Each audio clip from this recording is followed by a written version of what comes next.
मानव की पांचों स्थितियों व्यक्ति, परिवार, समाज, राष्ट्र व अंतर्राष्ट्र में पुण्यात्मा, पापात्मा, सुखी एवं दुखी के साथ व्यवहार करने की नीति रीति में अपनी अपनी विशेषताएं दृष्टव्य हैं।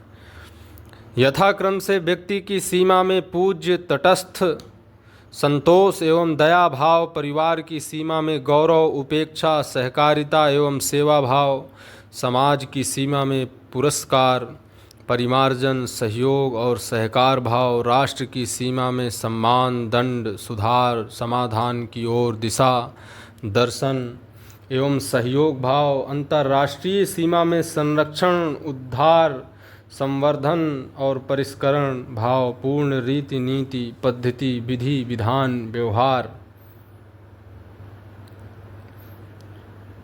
समाज एवं सामाजिकता के बिना मानव जीवन में कोई मूल्य तथा कार्यक्रम सिद्ध नहीं होता है। कार्यक्रम विहीन मानव नहीं है, कार्यक्रम ही कर्म है। कर्म मात्र ह्रास व विकास एवं जागृति के लिए सहायक है। ह्रास या विकास की ओर गतिशील न हो ऐसी कोई इकाई जड़ चैतन्यात्मक प्रकृति में नहीं है। ज्ञान, विवेक और विज्ञान ही जागृति की पूर्णता के लिए एकमात्र आधार है। ऐसी क्षमता से संपन्न होने के लिए ही परिष्कृत कर्मों में प्रवर्तन है। यही मानव की पांचों स्थितियों एवं चारों आयामों में वर्तनीय है। यथार्थ दर्शन विहीन, अंतर्राष्ट्र समाधान विहीन, कार्यक्रम एवं कोष विहीन व्यवस्था, धर्म पतित, निश्चय विहीन समाज, सच्चरित्र रहित कुटुंब, सदाचरण से रिक्त व्यक्ति सतत चिंतातुर है। धर्म का प्रत्यक्ष रूप ही सामाजिकता है। यही संस्कृति व सभ्यता है। मानव सहज परस्परता में निर्विषमता के लिए ही संस्कार, संस्कृति व सभ्यता की अनिवार्यता है। यही उपादेयता भी है। समग्रता के प्रति रहस्य विहीन दर्शन को धारण करने में असमर्थ, अंतर्राष्ट्रीय सत्यता के संरक्षण में एवं संवर्धन प्रक्रिया में असमर्थ, राष्ट्र व्यवस्था सत्यता का प्रचार करने में असमर्थ, समाज सत्यता का अनुसरण करने में असमर्थ, परिवार सत्यतापूर्ण आचरण करने में असमर्थ व्यक्ति घोर क्लेश से पीड़ित है। अवकाश संभावना से अधिक आवश्यकताओं को अपनाने से ही समस्त प्रकार की दुष्प्रवृत्तियां प्रभावशील होती हैं। ये प्रधानतः शोषण के रूप में होती हैं, जो स्व पर हानिकारक होती हैं। तन मन धन रूपी साधन ही अवकाश हैं। असंयत आवश्यकता के लिए साधन का कम हो जाना, संयत आवश्यकताओं में साधन का अधिक हो जाना स्वाभाविक है। असंयत आवश्यकता में अपव्यय समाहित है। मानव के लिए मानवीयता ही संयमता का सूत्र है। मानव में रूप, बल, बुद्धि, पद, धन, कर्म, उपासना, आवश्यकता, अवसर एवं अवकाश समीचीन है। क्रिया में न आने वाले आश्वासन, योग्यता से अधिक अधिकार, सिद्धांत विहीन, शास्त्र आधार विहीन, विधि दिशा विहीन आचरण, ये सब क्लेश के कारण हैं। विधि के आधार तीन प्रकार से गण्य हैं। पहला सत्याधार, दूसरा कर्माधार, तीसरा विषयाधार। सत्याधार को स्पष्ट करने योग्य शास्त्र के आधार पर जो विधि विधान है, उससे मानव को सुख, शांति, संतोष एवं आनंद की उपलब्धि है। जो मानवीयता तथा अति मानवीयता सहज वैभव सूत्र है। सत्यता पर आधारित विधि विधान एवं नीति ही अंतर्राष्ट्रीयता की एकात्मता है। यही परस्पर राज्य राष्ट्रों की एक सूत्रता सहअस्तित्वपूर्ण है। यही व्यक्ति समुदाय वर्गवाद से मुक्त मानव जीवन का प्रत्यक्ष रूप है। कर्माधार पर निर्धारित विधि विधान संपन्न व्यवस्था प्रक्रिया में स्व पर लाभालाभ मुक्त विनिमय होता है। यह वर्ग भावना से मुक्त नहीं है।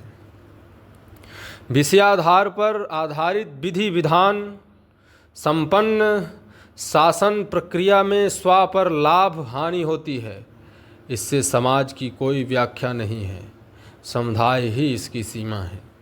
विवेकपूर्ण विचार, उपासना, इच्छा सहित किया गया प्रत्येक कर्म सभी स्तर पर श्रेयस्कर होता है। दर्शन क्षमता जागृति पर जागृति, आकांक्षा एवं आचरण पर आकांक्षा एवं आचरण, शिक्षा एवं अध्ययन पर शिक्षा एवं अध्ययन, व्यवस्था पर व्यवस्था, दर्शन क्षमता एवं समझदारी के आधार पर होना पाया जाता है। ज्ञानानुकूल यत्न, यत्नानुकूल कार्य, कार्यानुकूल फल, परिणाम फल परिणाम के अनुकूल, अनुभव अनुभवानुकूल में ही ज्ञान स्पष्ट हुआ है जो प्रसिद्ध है। 3 प्रकार के कर्म फलों को पाने के लिए ही मानव आद्यांत कार्य करता है। स्वार्थ परार्थ परमार्थ के लक्ष्य भेद से संपूर्ण कार्य संपन्न होते हैं। मध्यस्थ बुद्धि योग में, समबुद्धि सत्कर्म में प्रवृत्त पाई जाती है। संपूर्ण कर्म वैविध्यताएं मानवीयता में सविरोधी स्थिति से मुक्त हो जाती हैं। इसका प्रत्यक्ष साक्ष्य नियम त्रय का आचरण ही है। प्रत्येक योग और वियोग में मूल्यों की प्रतीति एवं नियोजन पाया जाता है। संयोग से भाव, भाव से क्रिया, क्रिया से संयोग, यही सापेक्षता एवं व्यवहार क्रम चक्र है। सामाजिक मूल्यों का निर्धारण एवं निर्वाह करने की क्षमता ने ही सामाजिकता पूर्ण व असामाजिकता सहित व्यक्ति को स्पष्ट किया है। यही मानव के ह्रास और विकास का परिचायक है। उच्च और नीच प्रकार से परस्पर में भाव क्रियाएं संपन्न होती हैं, जिनसे ही उनके विकास का परिचय होता है। उच्च भावपूर्ण परिवार, सम मध्यस्थ संयोगपूर्ण समाज, मध्यस्थ सम योगपूर्ण व्यवस्था तंत्र एवं व्यवहार ही सर्वमंगल कार्यक्रम है। स्पष्ट दर्शन क्षमता के बिना सत्कर्म का निर्धारण नहीं है। दर्शन क्षमता ही सम विषम मध्यस्थ क्रिया प्रक्रिया प्रयोजन का निर्णय करती है। साथ ही आचरण, व्यवहार, व्यवस्था एवं शिक्षा प्रणाली में पूर्णता स्थापित करती है। व्यवस्था के लिए ज्ञान, विवेक और विज्ञान, उत्पादन के लिए ज्ञान सम्मत विवेक, विवेक सम्मत विज्ञान पूर्ण ज्ञान अनिवार्य है। ऐसा ज्ञान प्रत्येक जागृत व्यक्ति की क्षमता व आवश्यकता के अनुसार प्रकट एवं व्यवहृत होता हुआ पाया जाता है। व्यवहारिक मूल्यों का निर्धारण विवेचना पूर्वक ही होता है। विवेचनाएं जीवन के अमरत्व, शरीर के नश्वरत्व एवं व्यवहार नियम के अनुसार व्यवहारिक मूल्य मानवीयता के अर्थ में सार्थक होते हैं। इसके आधार पर नियम त्रय बौद्धिक, सामाजिक एवं प्राकृतिक सिद्ध हुई हैं। मानव सहज परस्परता में किया गया आचरण एवं निर्वाह सहअस्तित्व विधि से सार्थक तथा असह अस्तित्व विधि से असार्थक और समस्या है। यथार्थ ज्ञान क्षमता का प्रत्यक्ष रूप ही मानवीयतापूर्ण आचरण है। समझने की क्षमता ही परस्परता में ज्ञान सहज उद्घाटन है। समझने की क्षमता व्यंजनीयता है। इकाई की मूल व्यंजनीयता सत्ता में संपृक्तता ही है। संपृक्तता की अनुभूति ही पूर्ण व्यंजनीयता है। चैतन्य इकाई की व्यंजनीय क्षमता में गुणात्मक परिमार्जन ही संस्कार है। यही दर्शन क्षमता एवं अनुभव क्षमता है। परिणाम एवं सीमा का दर्शन और सत्य में अनुभव प्रसिद्ध है। व्यंजनीयता क्षमता क्रम ही जागृति क्रम को और जागृति को प्रकट करता है। मानव दर्शक व दृश्य सह अस्तित्व रूप में प्रकट वर्तमान है। यही दर्शन पृष्ठभूमि है। प्रकटन को प्रमाणित करने के लिए दर्शक का रहना आवश्यक है। दर्शक ही व्यंजनीय क्षमता से प्रतिष्ठित हैं। प्रकृति अनंत इकाइयों का समूह है। यही दृश्य राशि है। प्रत्येक दर्शक भी दूसरे दर्शक के लिए दृश्य है। प्रत्येक इकाई अपने जागृति के अनुरूप दर्शक है। मानव जीवन के आद्यांत कार्यक्रम एवं आचार 3 प्रकार से गण्य हैं। पहला सत्याचार, दूसरा लोकाचार, तीसरा विषयाचार। ये क्रम से उत्तम, मध्यम एवं अधम की परिगणना में है। मानवीयतापूर्ण आचरण ही अवधारणा सहज प्रमाण है। अवधारणा ही निवृत्ति में प्रमाणित होती है। निवृत्ति ही संवेग व विवेक, संवेग व विवेक ही अनुगमन व अनुसरण, अनुगमन व अनुसरण ही उद्घाटन, उद्घाटन ही प्रकटन, प्रकटन ही प्रत्यक्ष, प्रत्यक्ष ही प्रमाण, प्रमाण ही अनुभूति, अनुभूति ही क्षमता, योग्यता और पात्रता, क्षमता, योग्यता व पात्रता ही स्थितिवत्ता, स्थितिवत्ता ही विभव, विभव ही वैभव और वैभव ही आचरण है।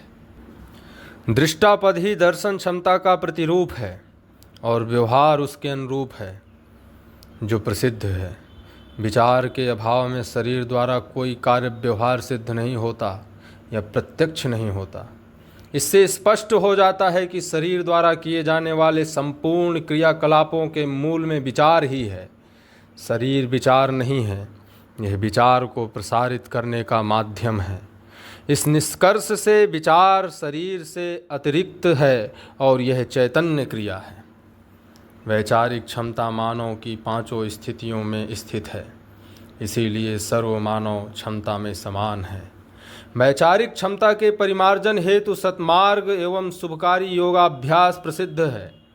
चेतना विकास, मूल्य शिक्षा पूर्वक संस्कार में गुणात्मक परिवर्तन है, यही सर्व शुभकारी है।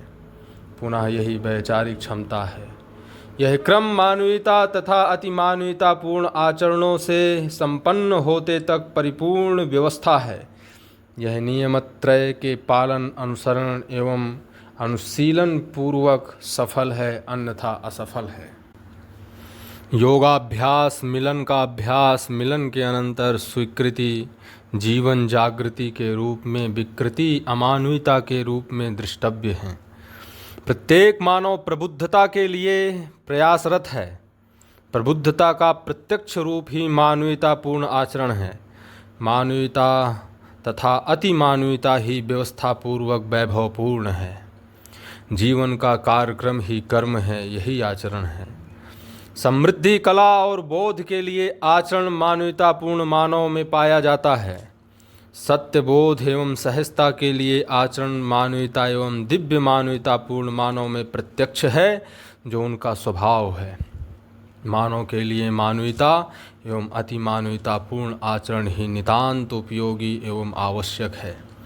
मानव की पांचों स्थितियां परस्पर पूरक हैं। इनकी एक सूत्रता ही अखंड सामाजिकता है।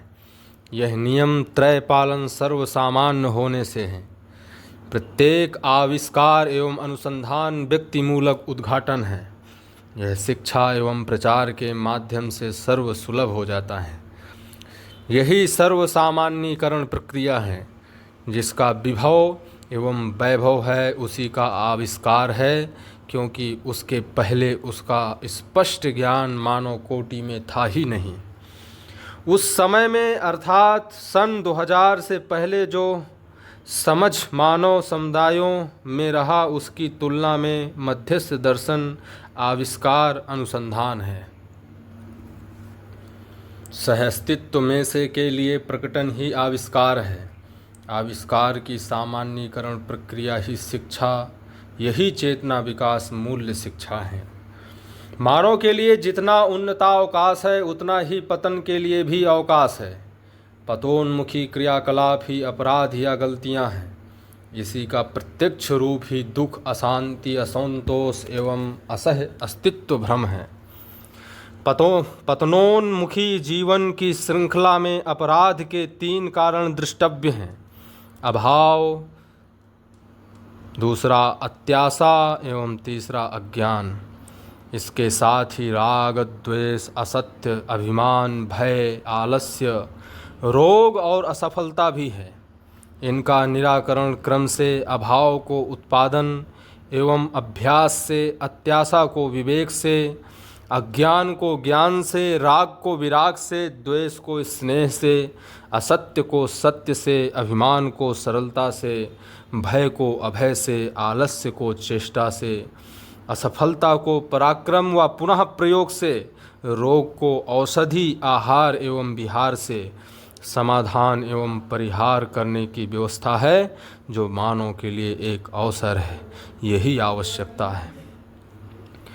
वैज्ञानिक क्षमता का अपव्यय न होना ही अर्थ का अनर्थ न होना है। विवेक का उपयोग हो जाना ही समाज की अखंडता है, जो स्वर्गीयता है। विज्ञान, निपुणता, कुशलता मानव से कम विकसित या परिमाणीकरण पूर्वक नियंत्रण करने के लिए योग्यता है, जो पूर्णतया उत्पादन क्षेत्र में उपयोगी सिद्ध हुआ है और आंशिक रूप से व्यवहार में, जबकि विवेक स्वयं के मानव के विश्लेषण पूर्वक सामाजिक मूल्यों को स्पष्ट करता है। सहस्तित्व में ज्ञान ही दृश्य मानव दृष्टा मानवत्व पूर्वक दृष्टि होना स्पष्ट है। इसलिए सहस्तित्व में ज्ञान सहस्तित्व में व्यवहार व समाधान प्रमाणित होता है, फलस्वरूप व्यवस्था प्रमाणित होती है। व्यवहारिक मूल्य ही स्थिर मूल्य है। मानव संबंध एवं संपर्क पर्यंत व्यवहार के लिए अवसर संपन्न है। मूल्य विहीन संपर्क एवं संबंध नहीं है। प्रत्येक परस्परता में अपेक्षाएं समाहित हैं। मूलतः यही सापेक्षता है, यही आवश्यकता है। ज्ञान गोचर दृष्टिगोचर के आधार पर ही प्रत्यक्ष अनुमान एवं आगमन क्रिया का वर्गीकरण एवं निर्धारण है। सानिध्य की निरंतरता का अनुभव ही प्रत्यक्ष, सानिध्य की निरंतरता की संभावना ही अनुमान, सानिध्य संभावना के अतिरिक्त अस्तित्व ही आगम क्रिया है। प्रकृति की अनंतता एवं सत्ता में पूर्णता ही अनुमानातिरिक्त अस्तित्व का प्रमाण है। स्थूल सूक्ष्म एवं कारण भेद से प्रत्यक्ष क्रियाएं हैं। सामान्य बुद्धि से स्थूल, विशेष बुद्धि से सूक्ष्म, विशिष्ट बुद्धि से कारण का प्रत्यक्षीकरण प्रसिद्ध है। इसी के आधार पर अनुमान और आगम क्रिया का भी स्थूल, सूक्ष्म और कारण रूप में रहने का प्रमाण सिद्ध होता है। रूप और गुण स्थूल गुण और स्वभाव सूक्ष्म स्वभाव और धर्म कारण क्रियाएं हैं। इसलिए व्यवहार उत्पादन कर्मों में 3 स्तर में प्रवृत्तियों को पाया जाता है। स्वतंत्र, दूसरा अनुकरण, तीसरा अनुसरण। स्वतंत्र प्रवृत्तियों की क्रियाशीलता उन परिप्रेक्ष्यों में स्पष्ट होती है जिनके संबंध में ये विशेषज्ञता है। जो विशेषज्ञ होने के लिए इच्छुक हैं उन्हें अनुकरण क्रिया में व्यस्त पाया जाता है। जिनमें विशेषज्ञता के प्रति इच्छा जागृत नहीं हुई है उन्हें अनुसरण क्रिया में अनुशीलन पूर्वक ही कर्म एवं व्यवहार रत पाया जाता है। ये विकास एवं अवसर के योग फल का द्योतक है। अवसर प्रधानतः व्यवस्था एवं शिक्षा ही है। स्वतंत्र सक्रियता स्थूल सूक्ष्म एवं कारण क्रिया की सानिध्यानुभूति क्षमता से अनुकरणात्मक सक्रियता स्थूल एवं सूक्ष्म क्रिया की सानिध्यानुभूति क्षमता से अनुसरणात्मक सक्रियता स्थूल क्रिया की अनुभूति क्षमता से संपन्न पाई जाती है। यही व्यंजनीयता की क्षमता में प्रत्यक्ष अंतरांतर है।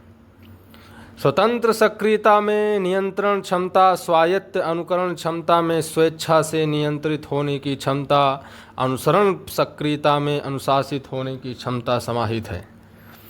सार्वभौमिक कामनानुरूप कार्यक्रम में रत होने से ही सभी स्थितियों में दोष दूर होते हैं। यही मांगल्यप्रद है। परधन, पर नारी, पर पुरुष एवं पर पीड़ा ही व्यवहारिक, सामाजिक एवं भौतिक उन्नति तथा जागृति में बाधक है। राग, द्वेष, अविद्या एवं अभिमान बौद्धिक जागृति में अवरोधक सिद्ध हुए हैं। भय आध्यात्मिक अनुभूति, सह अस्तित्वानुभूति योग्य क्षमता के विकास में अवरोधक है। प्राकृतिक वैभव के अपव्यय से ऋतु असंतुलन एवं उससे क्लेशोदय होता है जो प्रत्यक्ष है। स्वाधन, स्वनारी, स्वपुरुष एवं दयापूर्ण कार्य व्यवहार तथा आचरण से सामाजिक सुख एवं संतुलन का असंग्रह, समृद्धि, स्नेह, विद्या एवं सरलता से बौद्धिक सुख का, अभ्ययता से आध्यात्मिक आनंद का अनुभव है। यही भौतिक, बौद्धिक एवं आध्यात्मिकता का प्रयोजन, विचार एवं अनुभूति व्यक्ति का व्यक्ति, परिवार, समाज, राष्ट्र एवं अंतर्राष्ट्र की एक सूत्रता, संतुलन, समाधान एवं समृद्धि है। यही सार्वभौमिक साम्य कामना है। समस्त कर्मों से मानव ने सत्य में प्रतिष्ठा, धर्म में आरूढ़ता, न्याय में निरंतरता एवं वस्तु की उपयोगिता का अनुभव करने की कामना एवं प्रयास किया है, जिसके लिए सत्याभिमुखी, धर्माभिमुखी, न्यायाभिमुखी तथा विषयाभिमुखी प्रयास किए हैं। यह प्रत्यक्ष है। भौतिक द्रव्यों का नियंत्रण, उपार्जन, उपयोग एवं सदुपयोग, सामाजिक मूल्यों का वहन, निर्वहन, आचरण एवं निरंतरता, सत्यता, सत्य का बोध एवं अनुभव ही प्रतिष्ठाएं हैं। इनके बिना मानव तृप्त एवं निर्भ्रांत नहीं है। उत्पादन और सेवा में अर्थ का उपार्जन, अर्थ के सदुपयोग में समृद्धि, संयत उपयोग एवं सदुपयोग में संतुलन, सार्वभौमिक धर्म में समाधान, सत्य सत्यता में अनुभव, सत्य आनंद प्रसिद्ध है। अनुभूति आनंद ही नित्य प्रतिष्ठा, धर्म एवं न्याय सम्मत आचरण, व्यवहार व्यवस्था, विधि एवं शिक्षा ही समाधान एवं अमर प्रतिष्ठा, विषय प्रवृत्ति ही अल्प प्रतिष्ठा से प्रतिष्ठित पाया जाता है।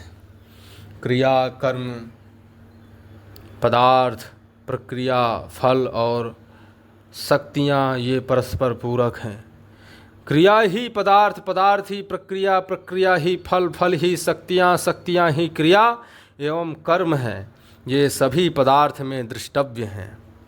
श्रम, गति एवं परिणामशीलता क्रिया की, उसका परावर्तन कर्म की, अर्थवत्ता पद की, विकासशीलता प्रक्रिया की, उपयोगिता फल की, तरंग, दबाव एवं प्रभाव शक्तिवत्ता की स्थिवत्ता को स्पष्ट करता है। ये सब पदार्थ की सीमा में पाए जाने वाले परावर्तन या परिवर्तनशील प्रकटन हैं। सापेक्ष रूप से जड़ शक्तियाँ एवं अपेक्षा रूप में चैतन्य शक्तियाँ स्थितिशील हैं और निरपेक्ष रूप में अध्यात्म सत्ता स्थितिपूर्ण है। जड़ शक्तियाँ ताप, प्रकाश, विद्युत, आकर्षण एवं ध्वनि के रूप में, चैतन्य शक्तियाँ आशा, विचार, इच्छा, संकल्प एवं अनुभूति के रूप में प्रसिद्ध हैं। जड़ चैतन्यात्मक प्रकृति ही आधारपूर्ण सत्ता ही अध्यात्म है, जो निरपेक्ष सत्ता है। मध्यस्थ क्रिया सहज सत्ता में बोध एवं अनुभूति होती है। आत्मा ही मध्यस्थ क्रिया और सत्ता ही मध्यस्थ है। जड़ शक्तियाँ प्रधानतः गतिशील, चैतन्य शक्तियाँ संचेतनशील हैं। अभाव, भाव और तिरोभाव की स्वीकार क्षमता ही संवेदना है।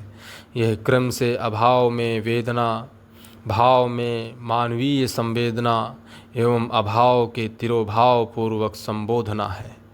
यही सम्यक बोध है, यही अनुभव का पूर्व लक्षण है। अभाव भाव में परिवर्तित होने के लिए प्रयोग और उत्पादन है। भाव सहज पूर्णता के लिए आचरण, व्यवहार एवं व्यवस्था है। अभाव का तिरोभाव भाव ही है। भाव ही मौलिकता, मूल्य एवं अर्थ है। प्रत्येक अर्थ का पूर्ण अर्थ अनुभव ही है। इसलिए संचेतना के अभाव में मूल्य, भाव एवं मौलिकता का निर्धारण नहीं है। संचेतना क्षमता में ही स्थिवत्ता की दिशा, काल, मात्रा, गति, उपयोग, गंतव्य, योग, वियोग, ह्रास, जागृति, उचित अनुचित एवं विधि निषेध का निर्माण, निर्णय एवं विवेचना करने की विशेषता निहित है। यह जब तक सार्वभौमिक रूप में शिक्षाप्रद एवं अवगाहन योग्य न हो, तब तक संदिग्धता, वाद विवाद, सीमा और भ्रांतियां हैं। फलतः वर्ग एवं समरोन्मुखता भावी है। निर्णायक क्षमता कारण गुण गणित के रूप में, विवेचना क्षमता आत्मा के अमरत्व, शरीर का नश्वरत्व एवं व्यवहार के नियमों को स्पष्ट करने की प्रबुद्धता के रूप में प्रत्यक्ष है। जड़ शक्तियों की अपेक्षा में चैतन्य शक्तियाँ अधिकाधिक सक्षम हैं। इसका प्रत्यक्ष साक्ष्य है कि चैतन्य शक्तियों के अभाव में मानव और शरीर के द्वारा संपादित होने वाला क्रियाकलाप सिद्ध नहीं होता है। मानव शरीर के लिए जितना ईंधन प्रायोजित करता है उससे अधिक मात्रा में शक्तियों का बहिर्गमन करता है। चैतन्य शक्तियों की क्षमता जो 5 रूप में गढ़ है, उनका मूल्यांकन एवं अनुभव उन्हीं की परस्परता में संपन्न होता है। आशा से संपन्न मन विचार से संपन्न वृत्ति का अनुभव करता है। विचार से संपन्न वृत्ति आशा से संपन्न मन का दर्शन करती है। विचार से संपन्न वृत्ति इच्छा से संपन्न चित्त का अनुभव करती है। इच्छा से संपन्न चित्त विचार से संपन्न वृत्ति का दर्शन करता है। शुभ इच्छा से संपन्न चित्त सत्संकल्प से संपन्न बुद्धि सहस्तित्व से संपन्न अनुभवपूर्ण आत्मा जागृति का प्रमाण है। अनुभवपूर्ण आत्मा संकल्प संपन्न बुद्धि का दर्शन करती है। यही अनुभव समुच्चय है, यही पूर्ण जागृति है।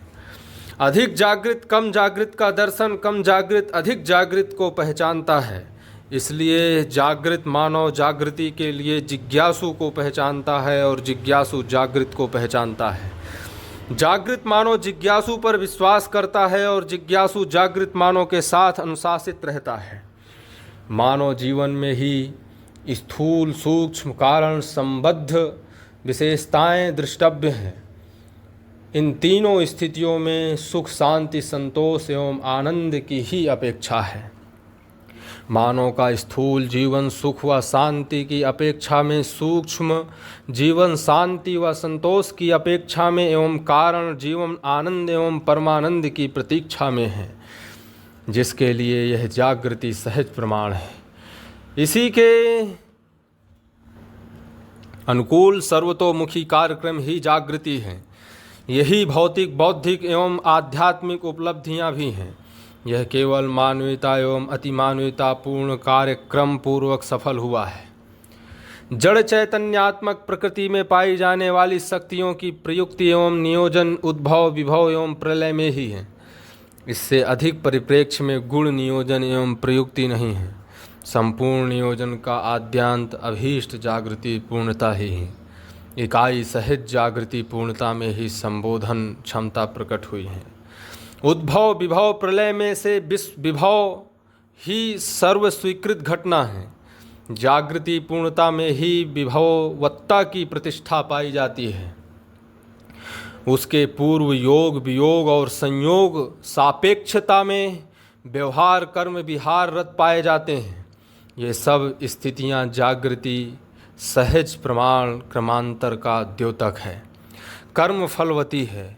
भ्रमित मानव फल भोगते समय में परतंत्र है। इसी सार्वभौमिक नियम वश ही मानव कर्म और उसकी सफलवत्ता के प्रति निर्भ्रम होने के लिए बाध्य है। मानव द्वारा भ्रमित अवस्था में किया गया कर्म एवं उसका फल के प्रति संदिग्धता सशंकता तथा अज्ञानता का होना दृष्टव्य है, जबकि यह मानव में से के लिए वांछित नहीं है। विभव में प्रयुक्त गुण ही मध्यस्थ, प्रलय में प्रयुक्त विषम, उद्भव में प्रयुक्त सम है। यही क्रम से परमार्थ स्वार्थ परार्थ कर्म है। व्यवहार के रूप में निर्भ्रांत भ्रांत एवं भ्रांता भ्रांत अवस्था में प्रत्यक्ष है। सम विषम मध्यस्थ शक्तियाँ क्रम से रजोगुण तमोगुण एवं सत्वगुण है। सत्वगुण संपन्न व्यक्ति का आचरण व्यवहार के साथ दया आदर प्रेम जैसे मूल्यों सहित विवेक व विज्ञान क्षमता पूर्ण होता है। तमोगुण रजोगुण संपन्न व्यक्ति में धैर्य साहस सुशीलता जैसे मूल्यों सहित विज्ञान का सदुपयोग होता है। तमोगुण संपन्न व्यक्ति में ईर्षा द्वेष अभिमान एवं अहंकार जैसे अवांछनीय विकृतियों सहित विज्ञान क्षमता का अपव्यय होता है। सत्य संबद्ध विधि व्यवस्था विचार आचरण व्यवहार शिक्षा दिशा कर्म एवं पद्धति के अनुसार वर्तना ही मानव में व्यष्टि व समष्टि का धर्म पालन है।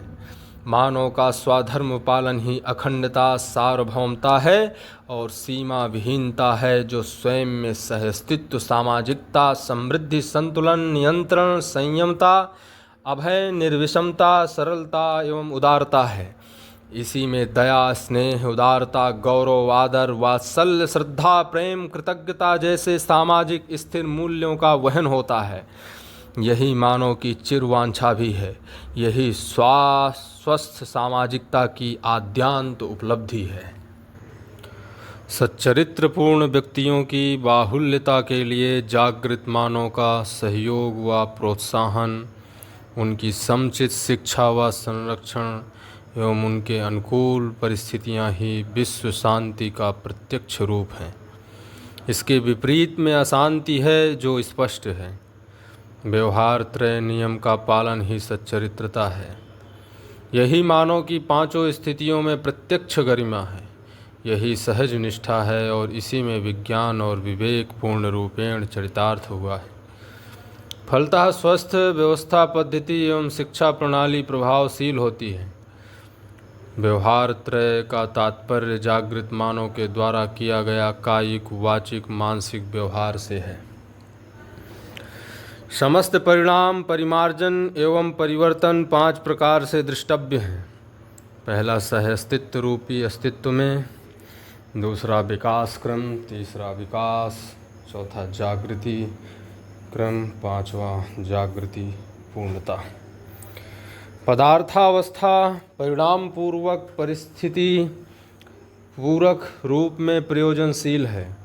प्राणावस्था परिणाम पूर्वक स्पंदन पुष्टि सहित रचनाशील यथास्थिति व पूरक के रूप में प्रयोजनशील है। जीवावस्था परिवर्तन परिणाम सहित जीने की आशा पूर्वक यथास्थिति पूरकता सहित प्रयोजनशील है। मानव ज्ञानावस्था में गण्य है। यह परिमार्जन पूर्वक जागृति और जागृति पूर्णता सहज परंपरा है। यही यथास्थिति पूरकता रूप में प्रमाण होना पाया गया है। भोग एवं बहुभोगवादी जीवन में मानव स्वयं को स्वस्थ बनाने तथा अग्रिम पीढ़ी के आचरण पूर्वक जागृति के लिए शिक्षा प्रदत्त करने में समर्थ नहीं है और न हो सकता है। यह ज्वलंत तथ्य ही विचार परिवर्तन एवं परिमार्जन का प्रधान कारण है। भोग संस्कृति का आधार नहीं है। संस्कृति के अभाव में सभ्यता, विधि एवं व्यवस्था का असंदिग्ध होना संभव नहीं है। इसलिए यही क्षोभ, संताप, आवेश, रोष, आक्रोश, द्वंद्व, प्रतिद्वंद्व, आतंक, भय, उद्वेग के रूप में स्पष्ट है।